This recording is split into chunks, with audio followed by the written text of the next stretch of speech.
Next వచ్చేసి pure Kalamkari frocks అండి. Kalamkari frocks అనేవి చాలా మంది అడుగుతున్నారు కదా. సో కామధేను డిజైన్లో కలంకారీ ఫ్రాక్స్ అయితే వచ్చేసాయి అనమాట.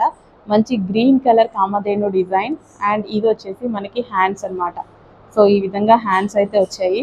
సో గ్రీన్ కలర్ ఇమీడియట్గా అడ్మిన్కి వాట్సాప్ మెసేజ్ చేసి ఆర్డర్ అయితే ప్లేస్ చేయండి. ఎక్సలెంట్ ఉంటుంది అవుట్ఫిట్, ప్యూర్ కాటన్ వస్తుంది. నెక్స్ట్ వచ్చేసి అందులో మనకి ఎల్లో కలర్. సో మంచి కలర్స్లో అయితే ఉన్నాయి కామధేను అవుట్ఫిట్స్. సో రీజనబుల్ ప్రైజెస్లో కూడా ఉన్నాయి. ఇమీడియట్గా అడ్మిన్కి వాట్సాప్ మెసేజ్ చేసి ఆర్డర్ చేయండి. Pure Kalamkari outfits. And next colour blue and orange combination అనమాట. సో చాలా చాలా బాగున్నాయండి లుక్ అయితే. సో కింద ఫ్రిల్ స్టైల్ అండ్ హ్యాండ్స్ వచ్చేసి మనకి ఈ విధంగా బుట్టా హ్యాండ్స్ అయితే వస్తాయి. V neck. ఇమీడియట్గా అడ్మిన్కి వాట్సాప్ మెసేజ్ చేసి ఆర్డర్ ప్లేస్ చేసుకోండి. చాలా డిమాండ్ ఉన్న కలంకారీ ఫ్రాక్స్.